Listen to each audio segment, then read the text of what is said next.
नमस्कार दोस्तों, जय हिंद, वंदे मातरम। स्वागत है आपका अपने टीटी फैमिली शिक्षकों के परिवार जायसवाल कोचिंग सेंटर पर, पावर्ड बाई सच्चाई प्रकाश है। दोस्तों, आज हम संस्कृत का प्रीवियस सॉल्व पेपर करेंगे। ये 13 मार्च की फर्स्ट शिफ्ट में पेपर पूछा गया था और इसके पहले भी हम पेपर सॉल्व कर चुके हैं।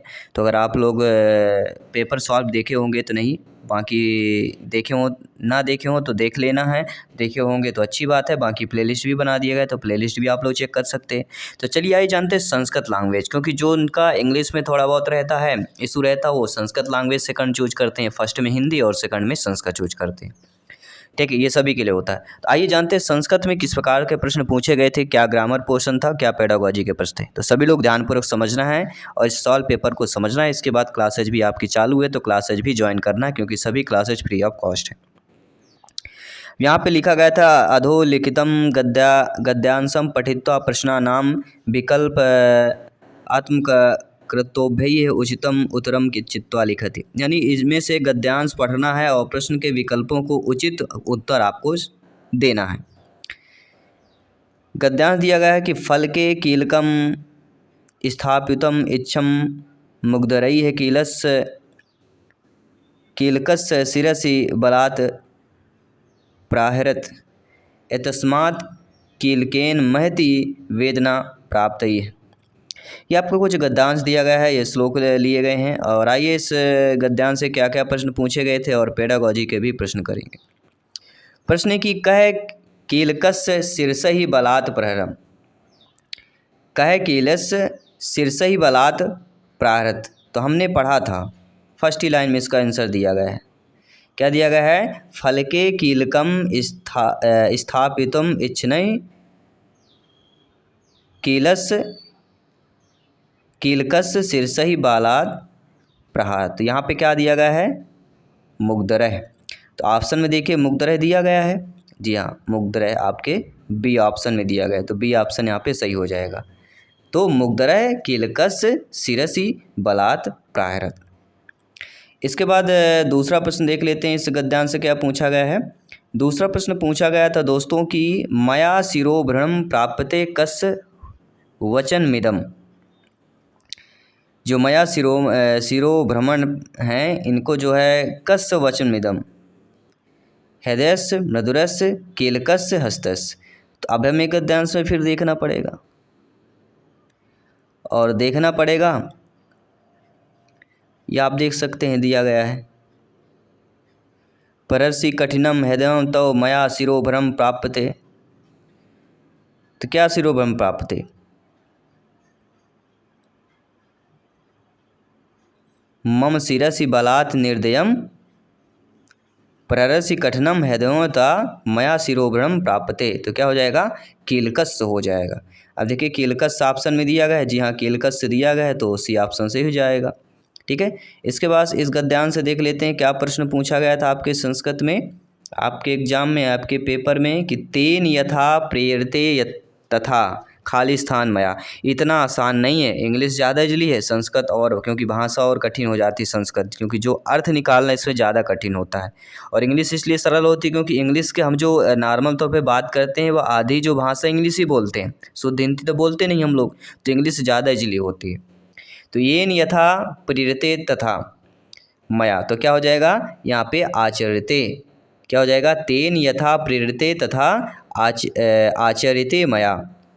अब आप बोलेंगे सर आपने तो बता दिया, बट ये आपके गद्यांश में है कहाँ? ठीक है, तो ये चीज़ें भी हम आपको बता रहे हैं। ये लिखा हुआ तेन यथा प्रेरते तथा आरच्यते मया, तो यानी गद्यांश से ही पूछा गया था, केवल हमें ढूंढना था और खोजना था। ठीक है, ये चीज़ें हम आपको दिखा रहे हैं, इससे आपको भी कॉन्फिडेंस आएगा कि नहीं गद्यांश से ही प्रश्न आते हैं, अलग से नहीं प्रश्न आते। अगला है स्वयं तादृशी प्रवृत्तिम दर्शयसि अत्र कर्ता है किम। तो यहाँ क्या हो जाएगा? त्वम हो जाएगा। त्वम युवाम यूयम, आपने इनके प्रकार पढ़े होंगे। ठीक है, ये लिखा हुआ देख सके, सभी लोग देख लीजिए। क्रूर हृदय तुम मादशा वेदनाम कथनम अवगंतुम शकुनियात। तो क्या लिखा गया? तुम लिखा गया ना, ये देखिए, तो यही प्रश्न पर पूछा गया था। इसके बाद देख लेते हैं अगला प्रश्न यहाँ पे क्या पूछा गया है, आपके एग्जाम में क्या पूछा गया था। अगला प्रश्न है कीलकेन प्रतिवचनम किमपि अनुकत्ता मौनम आसितम कत्वान्तं पदम चित्वा लिखति। कीलकेन इसमें से पूछा गया कि कत्वा पद का लिखना है, तो कत्वा पद इसमें क्या हो जाएगा, अनुकत्ता। क्या हो जाएगा, अनुकत्ता। यहाँ पे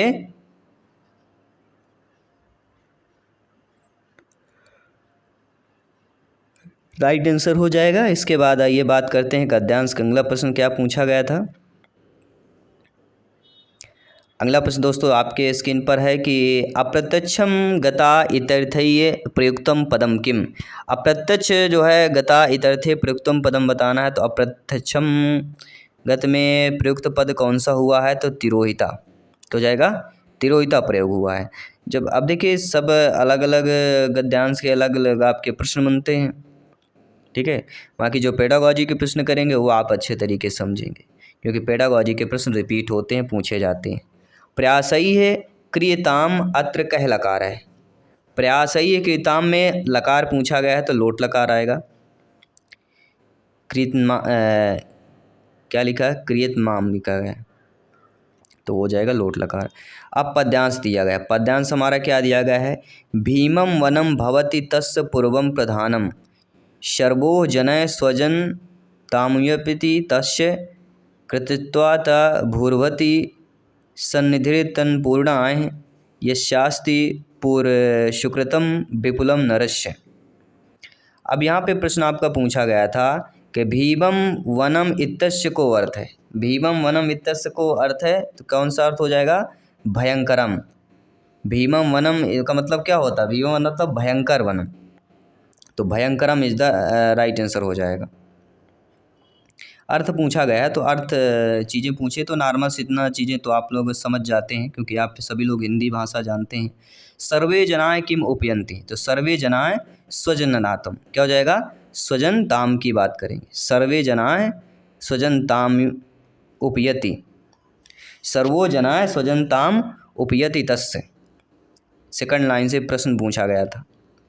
अगला है संपूर्णा भूः किम भवति, तो संपूर्ण भवति, संपूर्ण भूः सन्निधिरत्न पूर्णाय भवति। बी ऑप्शन इधर राइट आंसर। अब आप बोलेंगे कहाँ लिखा गया है, तो देखिए चा भूर्वती सन्निधिरत्ना पूर्णई, थर्ड वाला जो आपकी पंक्ति है उससे प्रश्न पूछा गया था। अगला विपुलम इत्यस्य पर्याय पदम है। विपुल में पर्याय पद कौन हो जाएगा, तो प्रचुरतम। विपुलम का पर्याय पद का हो जाएगा, विपुलम मतलब प्रचुरतम। इसके बाद अगला प्रश्न देख लेते हैं। इस क्या पूछा गया कि पूछा गया है कृतिस्त्रम इति पदस्य को अर्थ है। अब कृतिस्त्रम पद का अर्थ पूछा गया, तो कृतिस्त्रम मतलब होता है कृष्ट। कहते हैं ना बहुत कृतिस्त्रम बहुत मतलब खराब चीज़ बोला जाता है, तो उसको पाप बोलेंगे। क्या बोला जाएगा, कृतिस्त्रम इति पद अर्थ का पापम हो जाएगा, कृत करने वाला। अगला है सन्निधि कीदृशे भवति, तो रत्नपूर्ण हो जाएगा, रत्नपूर्णा है। सन्निधि कीदृशे भवति, रत्नपूर्णा भवति। अगला प्रश्न करेंगे, इसके बाद पेडागॉजी के प्रश्न करेंगे। भूर्भवति अस्मिन् पदः कः संधि। भूर्भवति में कौन सा संधि होगा, तो भूर्वः। भूर्वः जहाँ पे चंद विधि लगा मतलब विसर्ग संधि, तो भूर्वः भवति। तो क्या हो जाएगा, भूर्भवति का विच्छेद करेंगे तो भूर्वः भवति, संधि विच्छेद क्या होगा, विसर्ग संधि हो जाएगा।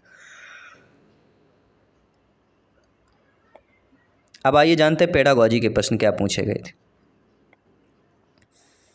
पेडागॉजी में प्रश्न पूछा गया था कि जगति सर्वाः खाली स्थान प्रति मधुर संबंध भवेत् इत्यत्र रिक्त स्थाने समुचित पदम किम।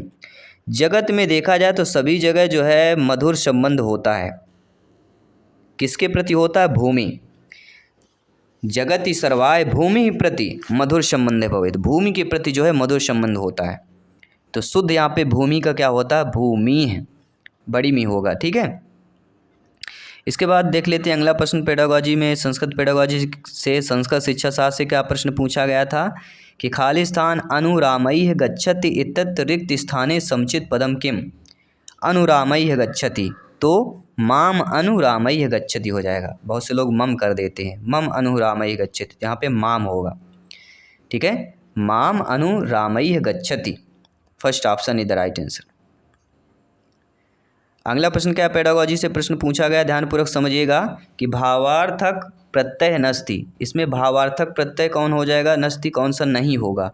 तो भावार्थ का प्रत्यय ये सारे होंगे, लेकिन भावार्थक प्रत्यय नस्ति, नेत प्रत्यय नस्ति होगा, नहीं होगा, बाकी ये सारे होंगे। ठीक है, आपका नस्त का मतलब होता है नहीं संस्कृत में। तो ये इतना तो आप लोग समझ जाएंगे, तो ऑलरेडी समझ जाएंगे। अगला है तीन प्रत्यया है या तिवादयी है कति भवंती, तो अष्टादश में होता है। तीन प्रत्यय या तिवादय कति भवंती हो जाएगा, तो अष्टादशा।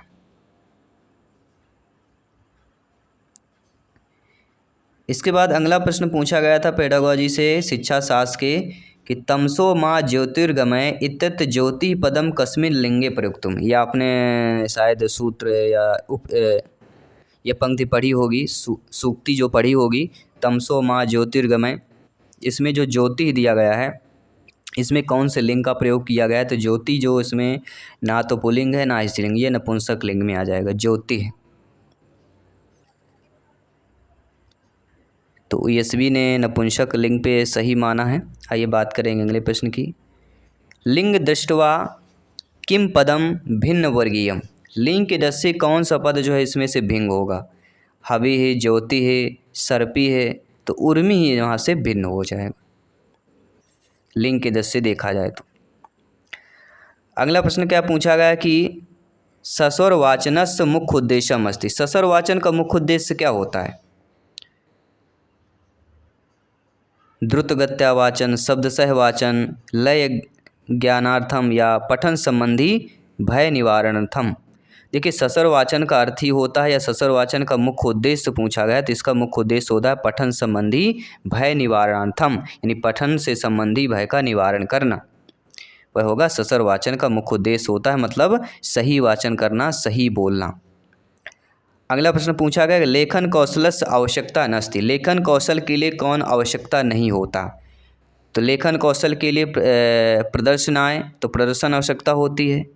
लेखनोपरांत एवं पठितुम शक्यते, लेखने के उपरांत जो है पढ़ना चाहिए, तो ये भी आपकी आवश्यकता होगी लेखन कौशल के लिए। भाई लेखन के बाद पढ़ेंगे तभी ना पता चल पाएगा कि हमने शुद्ध लिखा कि अशुद्ध लिखा है। सृजनात्मक शक्ति विकास है, बिल्कुल है, सृजनात्मक शक्ति का विकास करना है तो लेखन कौशल की आवश्यकता होगी। लेकिन मैंने बताया ना पेडागोजी, जहाँ पे केवल शब्द पेडागोजी में आए तो वह नेगेटिव हो जाएगा। तो केवलम कार्य संपादना है, केवल कार्य का संपादन करना, तो लेखन कौशल का आवश्यकता नहीं होता। जहाँ पर भी केवल, चाहे कौन किस भाषा या किस सब्जेक्ट में पेडागोजी, अगर केवल शब्द है तो वह नेगेटिव हो जाएगा। निम्नलिखितेषु कथमैः एकैः संवेगः अस्ति, इनमें से कौन सा एक संवेग होगा। स्मृति, भय, ध्यानम, उत्तेजना, तो इनमें से जो संवेग होगा वो भय, भय क्या होगा, इनमें से संवेग कहला जाएगा। संवेग जैसे भय, क्रोध, ठीक है, ये सारे क्या होते हैं, हमारे संवेग कहलाते हैं। अगला प्रश्न देखिए, अगला प्रश्न है प्रारंभिक बालान शिक्षिकाः चित्रांकम वर्णकार्यैः च कर्तुम प्रोत्साहयति एवं सा। प्रारंभिक में जो है बालकों के शिक्षिका जो है क्या करती है, चित्र का अंकन करने के लिए कार्य करती हैं। तो ये किस प्रकार से प्रोत्साहन देगा, सभी लोग बताएं। तो किस प्रकार से प्रोत्साहन देगा, सूक्ष्म मोटर कौशलस्य विकास करोति, उदीमा नाम बाल कला राम कृते अवसरम ददाति, तो अवसर कहाँ भी दिया जाए तो पॉजिटिव हो जाएगा। सामान्यतः छात्र काव्यस्थान करोति, कार्यविस्तान, कक्षायां निर्वतां स्थापितुं विद्यार्थिनी कार्यविस्तान करोति। अब देखिए प्रारंभिक भी बात करें तो प्रारंभिक में सूक्ष्म मोटर कौशल विकास करती। प्रारंभिक में शिक्षिका को चित्र के लिए क्या करते, जब कोई चित्र करने के लिए बच्चों को कहती है, यानी कक्षा 1-2 का बच्चा, तो उसका क्या होगा, सूक्ष्म मोटर कौशल का विकास होता है। यानी चित्र से संबंधित प्रश्न पूछा गया तो सूक्ष्म मोटर कौशल आ जाएगा, इतना आपको समझ लेना है, ठीक है। इसके बाद बात करेंगे अगले प्रश्न की। अधोलिखितेषु किम परिणाम उपागमस्य प्रतिफलम नस्ति, इनमें से कौन सा परिणाम का उपागम का प्रतिफल नहीं होता, जिसे हम प्रोडक्ट अप्रोच बोलते हैं ना, परिणाम उपागम। तो परिणाम उपागम का कौन प्रतिफल नहीं होता है? देखिए, एतत् अत्यम शिक्षक केंद्रित भवति, एतत् व्यवहारवाद उपागम धारितम अस्ति, एतस्य लक्ष्यम अंतिम प्रस्तुतपरि अस्ति, एतस्य लक्षणम विचाराणाम उत्पौ अस्ति। देखिए, इनमें से परिणाम उपागमस्य प्रतिफल कौन सा नहीं होगा, यानी परिणाम उपागम का प्रतिफल क्या नहीं होता? तो एतस्य लक्ष्यम विचाराणाम उत्पत्तौ अस्ति, लक्ष्य का विचार के उत्पत्ति करना यह परिणाम उपागमस्य का प्रतिफल नहीं होगा। ईएसबी ने इसी को ही सही माना है।